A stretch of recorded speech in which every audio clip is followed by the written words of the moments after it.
little goblins, we're here with another spicy one. This is a request that a lot of people have been making. They're asking for an updated D list. Now, there is a lot of lists out there. Am I saying this list is the absolute best list? I don't think that list exists, because I think every tournament or event or whenever you're playing, cards can be interchangeable. But I think this is a pretty solid list. So let's look at it real quick. We have 3 Kepler, which is our main starter. We also are running, for our hand traps, we run 3 Maxi, 3 Ash, 2 Nibiru, and 2 Called. And you might be saying, that seems a little light. But if you run too many hand traps, you're not going to draw the engine pieces that you need. And it doesn't feel very, very good. Let's just say that. Typically what this end board looks like, if we're doing like a 1-card combo, and that's like just having Kepler in hand, and we obviously don't get negated at all. Typically you'll end off with a Do Machine X, which is one of the much needed support this deck has in the TCG that it doesn't have in Master Duel, but now has in Master Duel. And the other card that you normally summon on turn 1 would be High King Caesar, which is a very good card. So when a spell or trap card or monster effect is activated that includes an effect that special summons a monster, you can detach 1 material and negate the activation if you do destroy the monster. And then you make 2 DD monsters, gain 1800 attack until the end of the turn. So this card's particularly good in this meta because there's a lot of cards that will special summon a monster. Think of an Adventurer. It's like almost in every deck. Other than that, I think the deck's really solid. I think that we're going to see a lot more DDDs across the board playing on ladder. The deck just has a lot of oomph to it now. With Griffin being a huge additive to the deck, because the biggest problem the deck had before was if you got stopped on your normal summon. Let's say I normal summon Kepler and it gets negated, it was pretty much donezo. But now if I have Griffin in hand or a Dark Contract with a gate, I'll be able to search out Griffin and then combo from there. So that's my thoughts on it. We'll have later thoughts at the end of the whole video, but let's get into some games and let's see what the deck has in store for us. All right, my little goblins, we're here for game 1. Hope you guys are ready. Our hand is pretty atrocious, so we're hoping this Maxi goes through and it helps fix our hand. And of course it doesn't, because this game hates me. But yeah, our hand is not very good right now. We have Slime, we have Orthos, which both cards aren't very good to have in your hand, because those are cards you normally search out from the deck. We are going to stop Wandering Griffin from being summoned. And our opponent is going to be playing a Scumbag deck. So there's that. They go into Helki Fibrax. And honestly, this kind of looks like it's donezo for me. But he's going to go to Auroradon. I'm just speeding through it just because we all know how this plays out, right? I mean Nibiru the board, so he can suck one. So Orthos, it was a very basic play here. Now I could have actually tried to combo by popping both of these and then summoning a monster like a fusion. But this is a safer play because now he doesn't have access to free searches. And he sets a card, and now we get ashed on our Kepler, which you're going to understand that happens a lot. So we attack. He's getting a little desperate here. We're a little nervous though, because like I said, our hand's not very good, and if our opponent top decks any engine card, we're just kind of screwed. He's going to max C.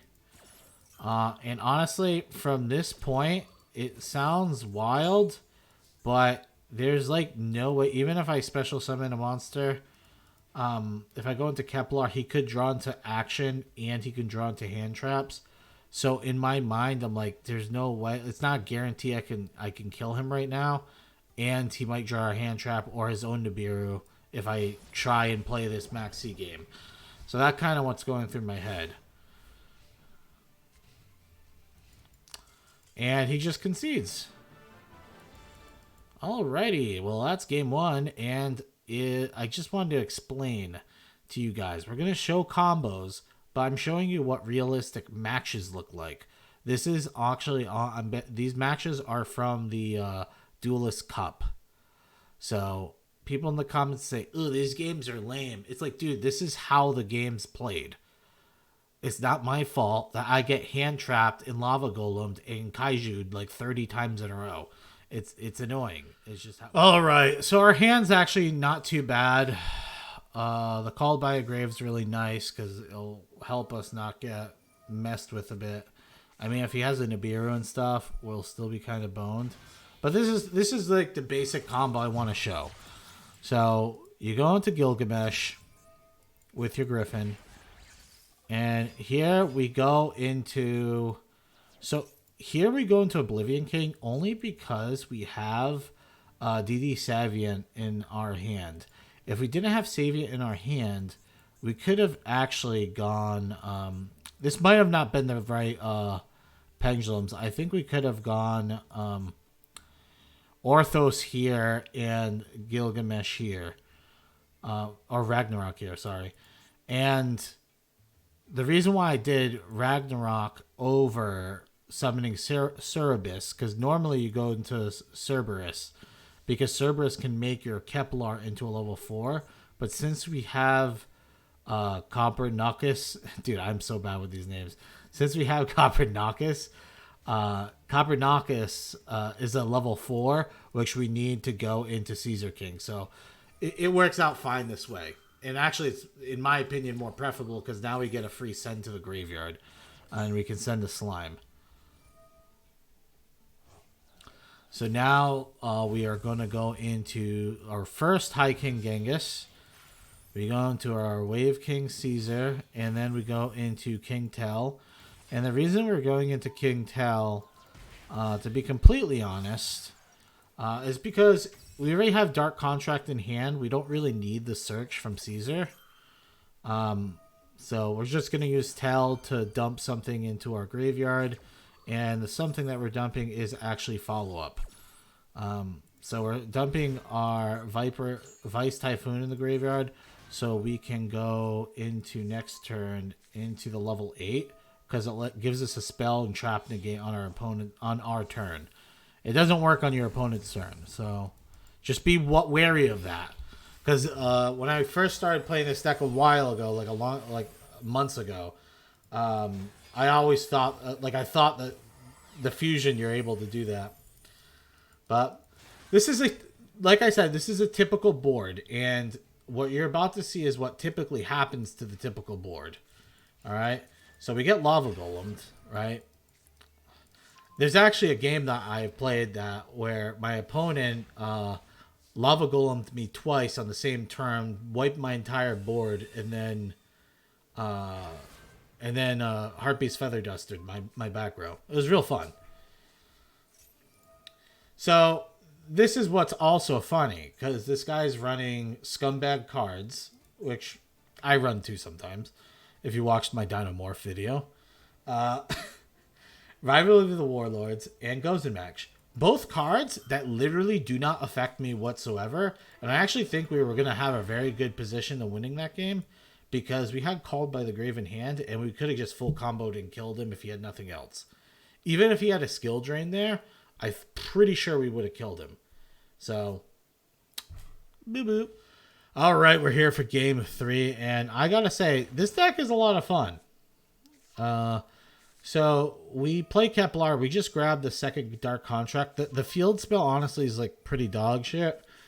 You usually just pitch it to the graveyard if you need to recycle a card from your extra deck or in the graveyard. But like I said, this is the most typical start you'll have. You go Kepler, you get Dark Contract, you play Dark Contract. I played Kepler to begin with to bait out Ashes because we already had Dark Contract in hand. You get DD Griffin, you go into Gilgamesh, you special summon them both, and we're sending Vice Typhoon to the graveyard because it needs to be in the graveyard anyway. Now we go into High Wave Caesar and King Tell. We nuke him for 1,000. And our opponent, and we send that. So a lot of the times when you go into King Tell, this is a problem with the deck, and it's not even a problem. It's more of like a skill based problem. The deck has so many possibilities that the more you play this deck, the better you're gonna get at it, and the better you're gonna stomp your opponent out. But that's why I'm telling you little tips. But for you to really pick up this deck, you have to play it and and figure it out yourself. But Tell, a lot of times, if you don't have the red slime in the graveyard, you're going to be sending red slime. There are some occasions you send the field spell to the graveyard if you're trying to recycle a card that's like a Pendulum card in your extra deck. So we go into Genghis. Because remember, we need to make our big boy. So there's a second Genghis.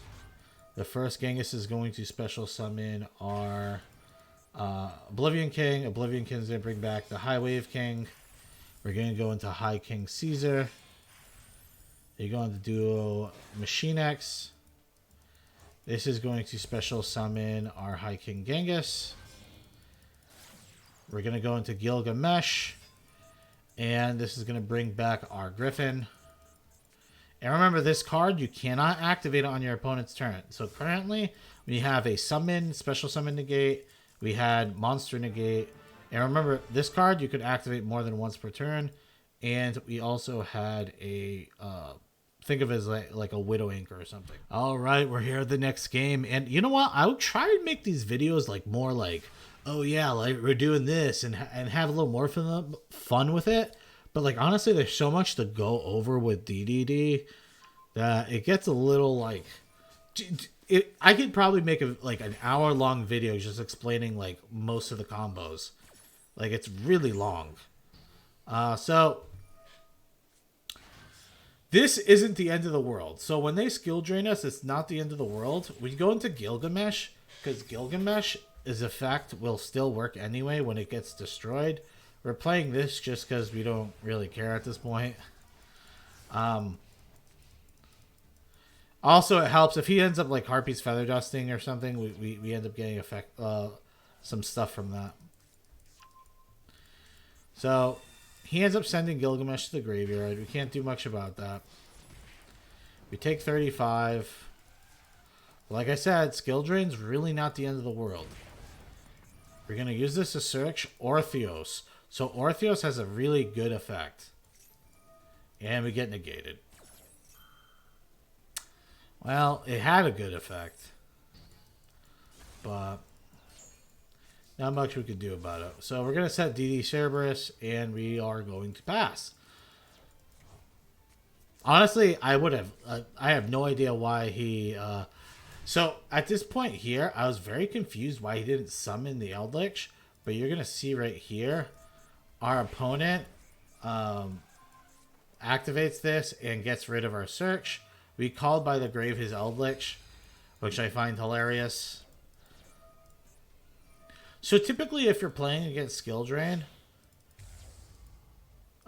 just so you guys know, you want to get Orthios onto the...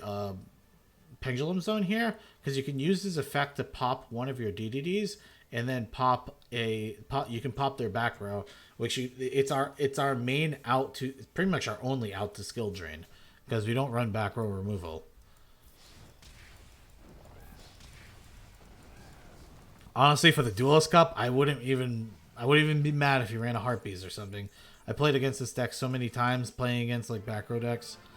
Kind of annoying after a while. But GG. Again, not pretty, but a lot of these games, when you're playing against people who are running a lot of these scumbag cards, the games aren't going to be... Alrighty, we are here with a horrendous hand. This hand does absolutely nothing, and our opponent is trolling us by going into double Masquerade Dragon, most likely. We're going to Ash's Tragedy to see if we can stop him from doing double Masquerade Dragon, because honestly, the hand we have currently doesn't seem like it's going to get the job done. Honestly, when my opponents do, I'd rather play against this probably, though, than play against someone who just kaijus my board. Because when someone kaijus my board, and I don't know if you have the same feeling, but I want to literally just punch my screen as hard as I can. But then I realized I would have to pay for it, so we're going to activate our 2 cards here. And we are pendulum summoning. Boom, boom. Comes both our cards. Send to the graveyard our Vice Typhoon. We go into Gilgamesh. We go into King Duo Machine. Because remember, you can make King Duo Machine with any DDD card. We're at 2600. And we have a High King Genghis in this card. Literally, I can't use the effect on either of these cards. So that's why we're going into Zeus. Alright. So our opponent activates Aliber. We're going to ash the Aliber because I don't want to deal with this toxic ass card. He special summons Masquerade Dragon. And like I said, these a lot of these games aren't pretty. Like, you're not going to see, oh, I set up a perfect board. Because if I set up a perfect board and my opponent had no answer, they're gonna concede. I hope you guys understand this. Maybe at the end of the video, I'll put like a play-by-play, so you guys can like a slow recording of me doing a combo. But there's so many combos to this deck. Like I said, this video would be an hour long if I did them all, and then I get lightning stormed. And right now, I'm already thinking, I'm okay, oh, this is an imperm or something, because it kept glowing when he was doing his stuff. So I activate Contract, Dark Contract. I get our Kepler, because Kepler will get our fusion contract. So we're going to activate that. He actually called by the graves my Flame Big Boy, because this one's the big one, the level 8 one. And I'm like, I don't really care about that, so go for it. We go into Flame King Genghis, Gilgamesh, and we have plenty of cards here for Gilgamesh. Our opponent concedes. It's annoying when our opponent just concedes. It's not even like we had lethal and we're like doing all these extra stuff, you know what I mean? We're like showing him that we can go into it. I guess, whatever, he's trying to save time. I complain about everything. So how did the deck do? The deck did fantastic. I'm going to say we went from Duelist Cup level 16 to 20, and we had probably around a 70 to 75% win rate. I'm going to say almost all our losses was just because how many decks we ran that just like kaiju'd the crap out of us, and then they had like insane follow-up. Or there was this one game where I got double lava golemed into Numeron, so that was fun. But yeah, I mean, other than that, I mean, kaijus are gonna break any board. Let's just be real about that. The good thing about this deck, though, is the deck has a pretty good resilience and pretty solid follow-up in the form of your contracts, because if your opponent doesn't deal with the contracts, yeah, you're going to take some damage on your turn, but as long as you're still alive, you're going to get like a search, and you're going to be able to fusion summon. Another card that performed very well was DD Headhunt. I still think you should probably just have one in the deck, because the only reason we have it in the deck is because we could search it off of Griffin, when it comes back from the graveyard. Griffin performed amazingly. The card's insane. If I could fix anything in the deck, I would say that we probably need another Divisor King do Machine X.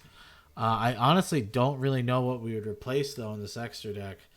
Like, the only card I could think of us replacing, to be completely honest, would be Tell, because I feel like every other card is 100% necessary. We could try going down one Gilgamesh, but that's super important. I think Zeus has won me so many games because our opponent just negates, like we fight through like 16 hand traps and we get into one of these XZ monsters and we're just like, okay, let's just go into a Zeus. Because remember, you can go from 2 materials into Wave King, into King Tell, and then you could have a 4 material Zeus. So that's pretty big. Even if you end up using one of the materials, let's say you use King Tell's material to burn him for 1,000, you can go into King Do Machine X, and then you can go from Machine X into Zeus, and again, you have 4 materials. So the deck's really strong. I mean, we could also look at getting rid of Baron de Fleur, but I feel like this card is just really dumb to get rid of because the deck there's a lot of ways the deck can actually go into this. And when we do go into it, we usually go into it before on summoned 5, so we'll be protected against Nibiru. If I had to give this deck a rating 1 out of 10, I'd say it's like an 8.5, maybe even like an 8. Yeah, like an 8.5, maybe 9, so around there.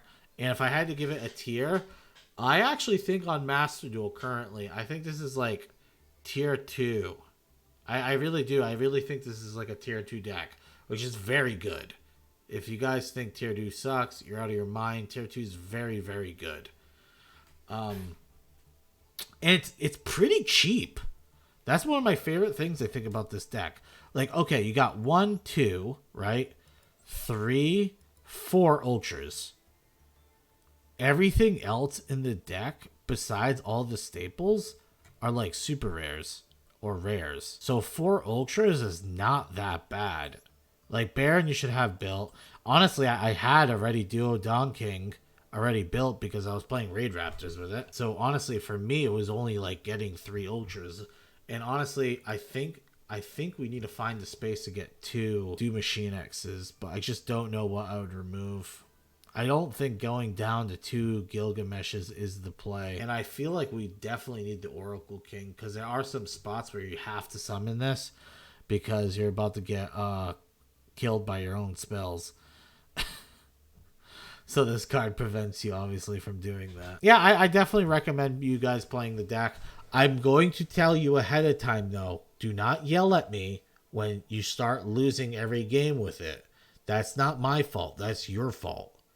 This deck is very skill and knowledge dependent. This deck is honestly the only deck I've ever seen that people make spreadsheets about this shit because of how many lines of play there are. Like, you can Google it. There's literally like spreadsheets made about this deck. I wasn't using a spreadsheet. I probably should have. I played this deck before, and when I played it before, I was using a spreadsheet. So a lot of the combos I kind of knew. I did have to like read up on using Griffin and stuff. You kind of pick it up when you play the deck. But I would recommend if you do play this, look up one of those spreadsheets and follow it a bit in the beginning, because you're gonna be confused a lot when you're doing it. So, other than that, I hope you guys have a good one, and let me know what you want for the next deck. Bye.